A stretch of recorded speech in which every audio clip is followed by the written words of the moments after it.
La actividad también fue medida en los padres y en los padres la actividad fue normal, alrededor de 60 en ambos. Tenemos que el síndrome de Option-Schulman o la púrpura trombocitopénica trombótica congénita se va a deber precisamente a la ausencia total o la inhibición total de la actividad de esta metaloproteasa. Esta metaloproteasa, conocida como ADAMTS13, como sabemos, se encarga de cortar los multímeros de von Willebrand que van a ser secretados en el endotelio. Estos multímeros tienen como función o su objetivo favorecer la adhesión y agregación plaquetaria cuando hay un daño endotelial. Sin embargo, la formación de multímeros muy largos o una cantidad abundante de multímeros pues favorece la presencia de microangiopatía trombótica. Por lo tanto, la actividad principal de esta metaloproteasa es regular esa actividad al cortar ese exceso de multímeros y normalizar y evitar que se genere la microangiopatía trombótica. La deficiencia de esta congénita, descrita por Option-Schulman en 1960, pues es lo que presenta nuestra paciente. También puede haber inhibición de esta enzima por anticuerpos o inhibición autoinmune. ¿Me pasa la siguiente, por favor? Aquí observamos en un sujeto normal cómo el ADAMTS13 lo que se encarga es de cortar precisamente estos multímeros de von Willebrand secretados por el endotelio. Cuando no existe la actividad o está inhibida por factores autoinmunes, lo que sucede es esto: va a haber una sobreadhesión y sobreagregación plaquetaria a nivel endotelial que va a desencadenar la microangiopatía trombótica y las complicaciones de la enfermedad, dependiendo de la localización. Generalmente hay complicaciones renales y neurológicas, que es de lo que más se ha documentado en la literatura. En los pacientes pediátricos, frecuentemente o con mayor frecuencia, se trata de indagar en los antecedentes de infecciones gastrointestinales por una cepa de E. coli, que es la O157H7, y lo que nos desencadena esta infección o la complicación de esta infección es lo que conocemos como el síndrome hemolítico urémico. En este caso, la fisiopatología es distinta. Lo que sucede es que la toxina producida por esta cepa de E. coli va a generar o va a favorecer que se formen multímeros anormalmente largos por el endotelio.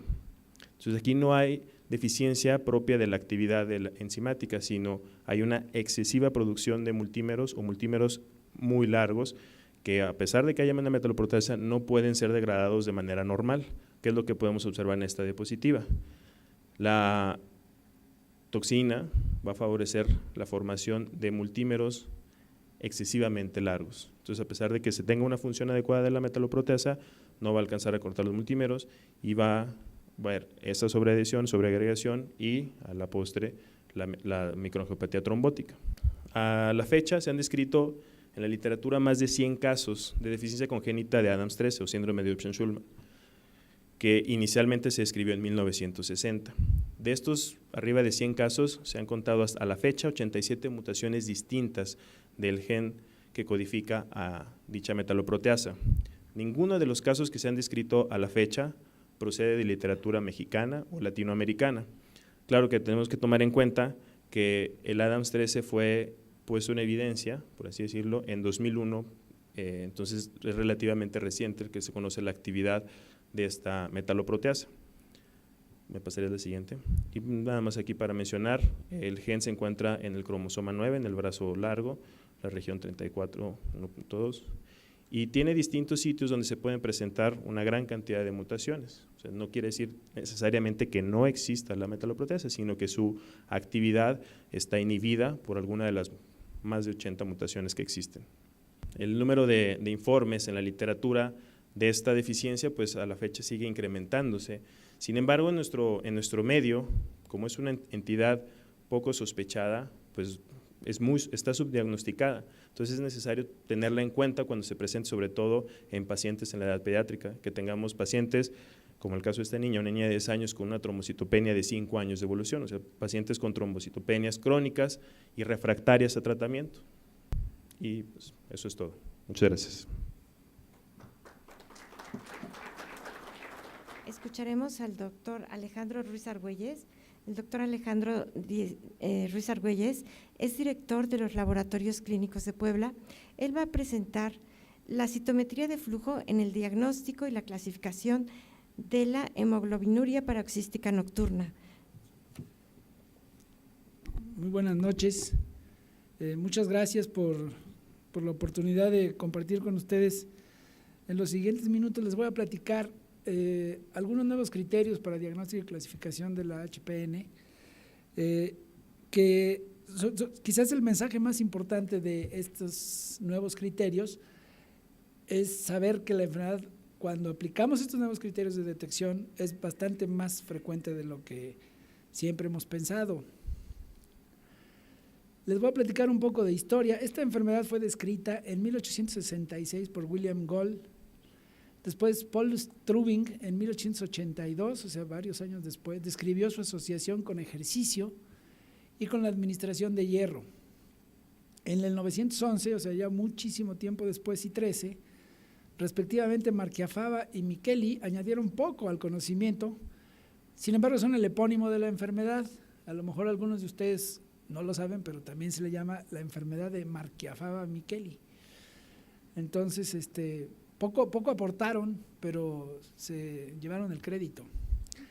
Y después, en 1928, Enneking acuñó el nombre actual, hemoglobinuria paroxística nocturna, que por cierto no describe el padecimiento, porque ni es siempre cursa con hemoglobinuria, ni es siempre paroxística, y mucho menos presenta el requisito de ser nocturna.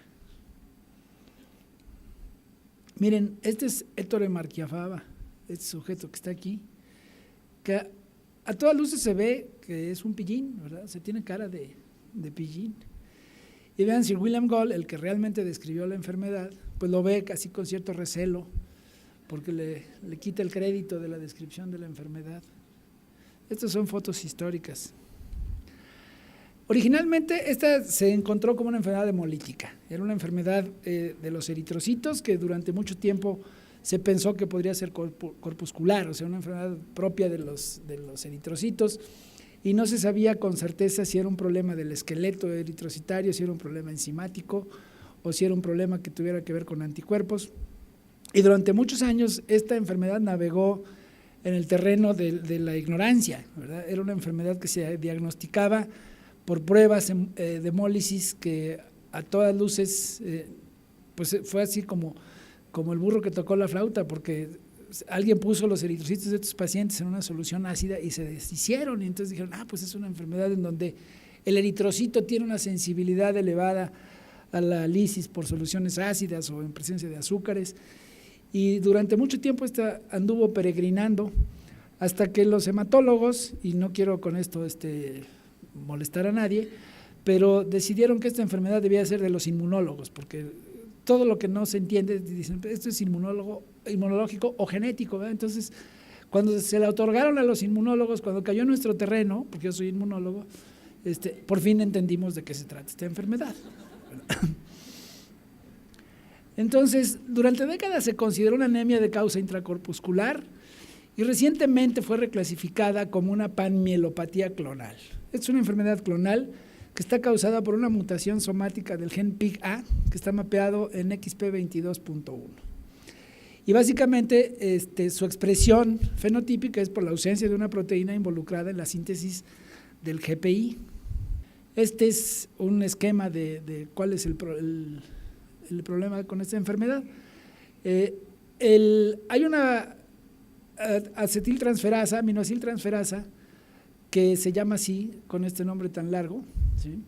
La subunidad A, y esta proteína se encarga de pegar un radical glucosilfosfatidilinositol en donde muchas proteínas se anclan, muchas de las proteínas de las membranas celulares de las células humanas se anclan en esta molécula glucosilfosfatidilinositol, y esa es la molécula que no está sintetizada en los pacientes con HPN. Entonces, la enfermedad realmente es una enfermedad en donde está ausente este radical que sirve para anclar muchas proteínas de la membrana.